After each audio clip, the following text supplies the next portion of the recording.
देखिए 22A, question number 19 और 20th, आराम से ध्यान से जरा देखिए। देखिए सबसे पहले एक दो बातें समझिए। क्वेश्चन 19 में कॉट थीटा 1 दिया हुआ है। अब आपको ये समझ आता नहीं आता कि कॉट थीटा 1 दिया हुआ है तो टैन थीटा भी 1 होगा? ये समझ आया या नहीं आया? भाई इसमें कोई दुख क्लेश वेदना है? कोई डाउट है तो बोल दीजिए। अरे भाई, कॉट थीटा 1 है तो 1 अपॉन टैन थीटा 1 होगा। क्रॉस मल्टीप्लाई कर लीजिए तो टैन थीटा 1 हो जाएगा। कोई डाउट है? मैडम डाउट है? अब जो मैं कह रहा हूँ वो जरा ध्यान से सुनिए। टैन थीटा 1 है।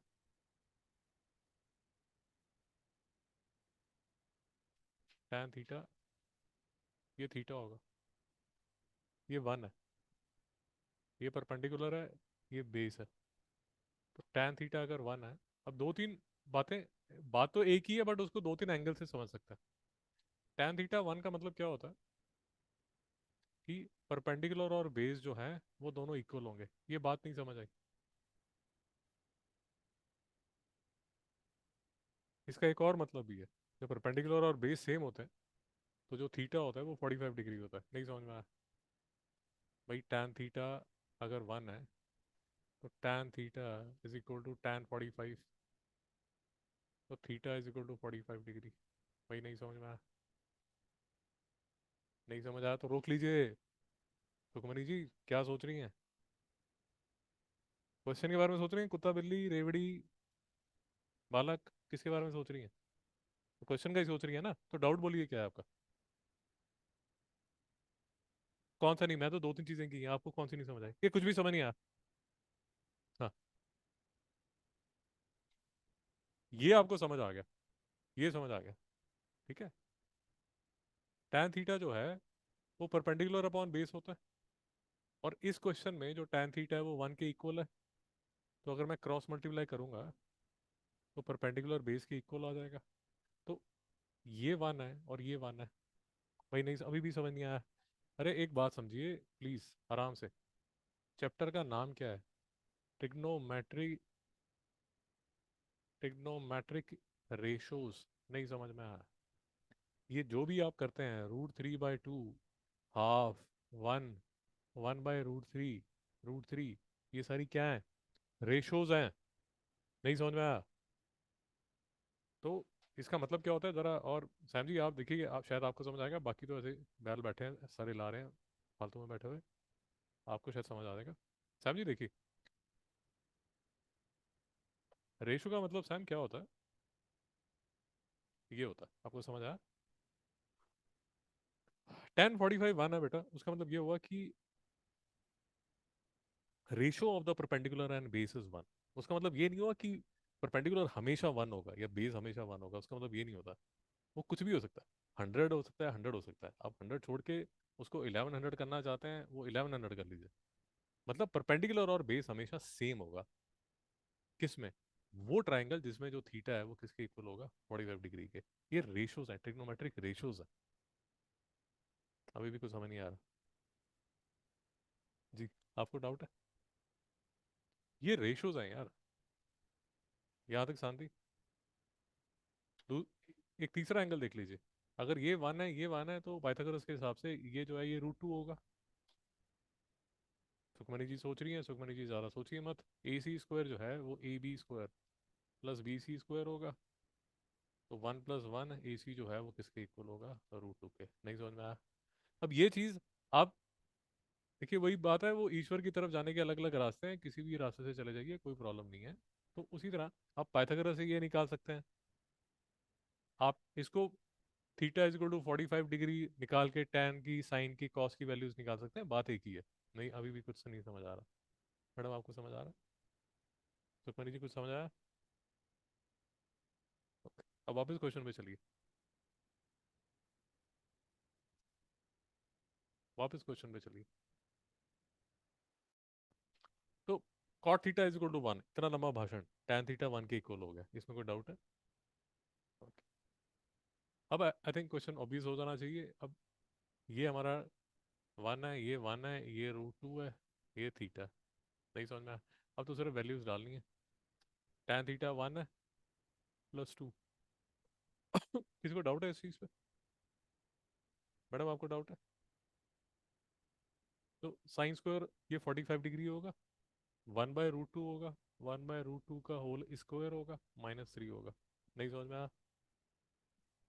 सुखी जी, tan थीटा tan 45 डिग्री हो गया, साइन थीटा साइन 45 डिग्री हो गया, सिर्फ मैं उसकी वैल्यूज डाल रहा हूँ। ये वन है, ये 1/√2 है। अभी भी समझ नहीं आया? भाई ट्रिग्नोमेट्री का फाइनल चैप्टर है, फाइनल क्लास है, क्लास 9 थी, क्लास 10 में फिर से ये कंजर क्ले शुरू हो जाएगा।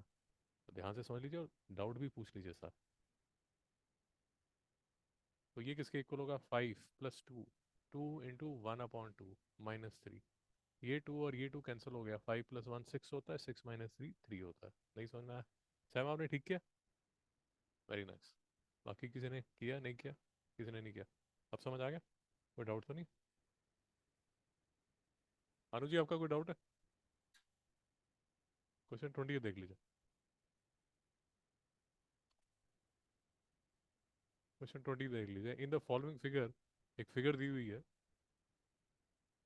और उस फिगर में आपसे पूछा जा रहा है, कुछ चीज़ें गिवन है और कुछ चीज़ें आपसे पूछी जा रही हैं। ए डी जो है वो बी सी के परपेंडिकुलर है, ए सी जो है वो 26 है। जो भी दिया हुआ है उसको फिगर पे लिख लीजिए। फिगर फिर से ड्रॉ कीजिए, नोटबुक में रफ फिगर प्लीज ड्रॉ कीजिए। आप में से आधे लोग नहीं करते। क्यों नहीं करते उसका मुझे पता नहीं, क्या रीज़न है। बुक की फिगर नहीं, आप खुद से अपनी फिगर ड्रॉ कीजिए, रफ ड्रॉ कर लीजिए, स्केल की ज़रूरत नहीं है, पेंसिल की ज़रूरत नहीं है, पेन से ड्रॉ कर लीजिए, कोई तकलीफ नहीं है। बट फिगर आपकी खुद से ड्रॉ होनी चाहिए। सी डी जो है वो 10 के इक्वल है, बी सी जो है ये यहाँ से लेके यहाँ तक, ये जो बी सी है ये 42 है, तो ये 32 होगा। इस चीज़ में किसी को डाउट है?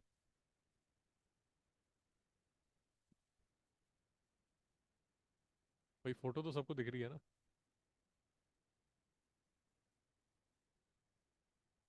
Okay, D A C X है और एंगल बी जो है वो वाई है। यहाँ तक कोई दुख क्लेश वेदना? अब काफ़ी चीज़ें आपने निकालनी है। सैम जी आप सजेस्ट कीजिए कैसे किया जाए। पहले एडी निकाल लीजिए। कैसे निकालेंगे मैडम? सुखी जी बताइए।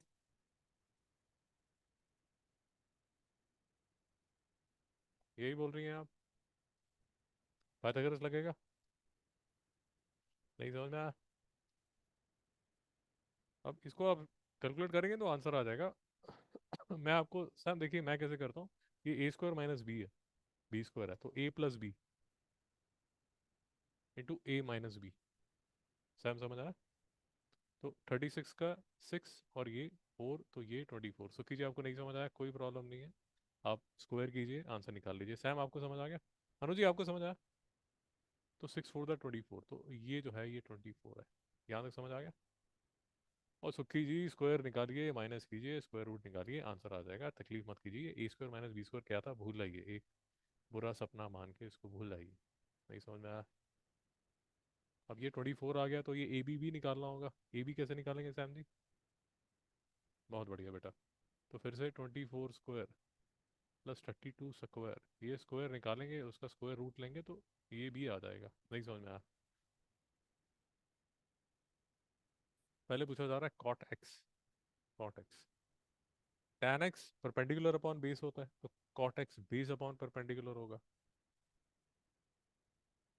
अब ये x है तो बेस जो है वो 24 होगा, परपेंडिकुलर जो है वो 10 के इक्वल होगा, तो ये 12/5 होगा। भैया डाउट है तो रोक लो। और कुछ समझ भी आ रहा है? गाय की तरह ऐसे सारे ला रहे हो? सिमोन जी बोली पक्का? अब ये साइन वाई है और टैन वाई है। अब बहुत बार बात हो चुकी है कि जब वाई की बात हो रही है तो इस ट्रायंगल ए डी बी की बात हो रही है, रास्ता मत भूलिए। जब एक्स की बात हो रही है तो ये इसकी, ये वाला जो ट्रायंगल है इसकी बात हो रही है। नहीं समझ में आ रहा? तो मैं सैम जी पे विश्वास रखता हूँ, तो सैम जी का स्क्वायर रूट निकाल लेते हैं। कि सैम जी, ये सबसे सुंदर राइटिंग शायद उन्हीं की है मैडम की। नहीं, ये तो सिमोन का। बस चलो, सिमोन पे भी विश्वास है। 26, 24 square plus 32 square. 24 square plus 32 square किया मैडम ने, और 40 निकाल दिया आंसर। ठीक है, सिमोन जी पे विश्वास रखते हैं और इसको 40 लिख देते हैं। समझ आया? ठीक है। उसके बाद तो यार बेसिक कैलकुलेशंस है, वो कैलकुलेशंस आप कर सकते हैं। ये किसका डाउट था? किसका डाउट था ये? आपका डाउट था? आपको अब समझ आ रहा, नहीं आ रहा? वो तो डाउट होता तो शर्माते क्यों? और किससे समझाते हो, शर्माते हो इससे? सैम से? तो सैम को पता है आपकी औकात, कितना आपको आता है कितना नहीं आता। अच्छा, वो लड़के से शर्मा रहे हो? अच्छा अच्छा, he is a new boy in the class. Okay okay okay. हाँ चलिए, ठीक है, बनता है, ठीक। तो साइन वाई बोलिए। श्रेया जी बोलिए। साइन वाई बोलिए। चलिए हंस लीजिए पहले। Sine y perpendicular upon base, perpendicular upon base 24/32। भाई मेरी भी ट्रिग्नोमेट्री हिली हुई है। 24/40 tan वाई। ये तो परपेंडिकुलर अपॉन बेस ही होता है। 24/32 कर लेंगे कैलकुलेट। थोड़ा सा भी मैथ्स अच्छा है तो दिखेगा कि ये 8 का टेबल है। 8 3 दा, 8 5 दा, 8 3 दा, 8 4 दा, ये 3/5 है, ये 3/4 है।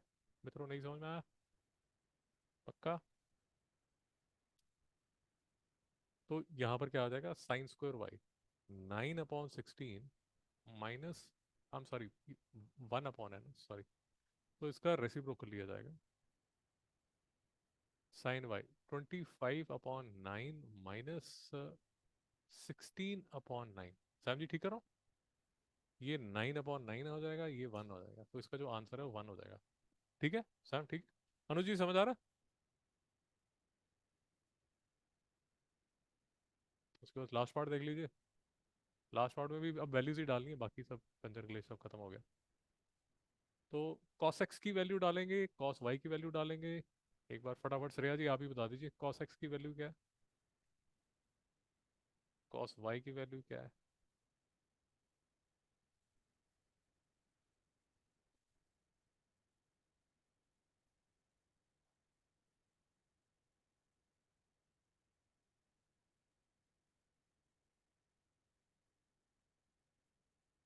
बेस अपॉन हाइपोटेन्यूज, तो 24/26 होगा। cos y की वैल्यू श्रेया जी?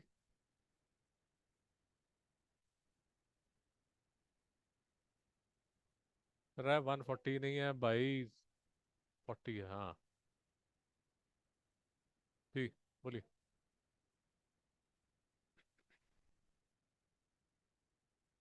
क्या हो गया?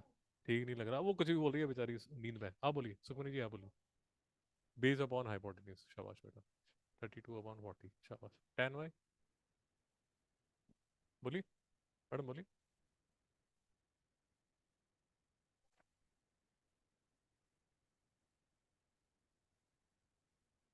6, 8 3 दा 24, 8 4 दा 32, 12 और 13, 4 और 5 निकाल लेंगे। सॉल्व करते रहेंगे अपने आप। सॉल्व कर लीजिए, पीछे देखिए आंसर आ जाएगा। कोई और प्रॉब्लम?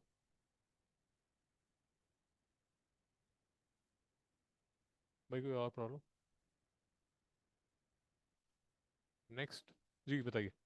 जी एक सेकंड, हाँ। हाँ हाँ, सारे क्वेश्चन पूरा पेपर डिस्कस करेंगे, चिंता मत कीजिए। 19 और 20 में कोई डाउट? कुछ डिस्कस करना चाहते हैं? समझ आ गया? तो भाई दो चीज़ें लगती हैं जब आप इसको कंसिडर करें।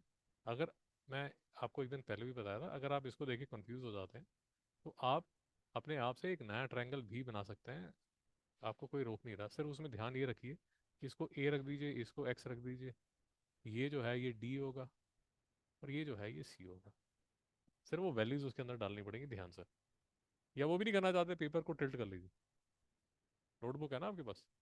नोटबुक को टिल्ट कर लीजिए, ऐसे देख लीजिए। मेरी बात समझ आई? जैसे आपको कंफर्टेबल लगता है। सर कुछ कर लीजिए। नहीं, मैं नोटबुक नहीं कर सकती सर, हमारे यहाँ नोटबुक को टेढ़ा नहीं करते, हमारे यहाँ प्रथा नहीं है। तो सर को कर लीजिए। समझ आया? आगे चला जाए। ओके। उसके बाद आता है 22B।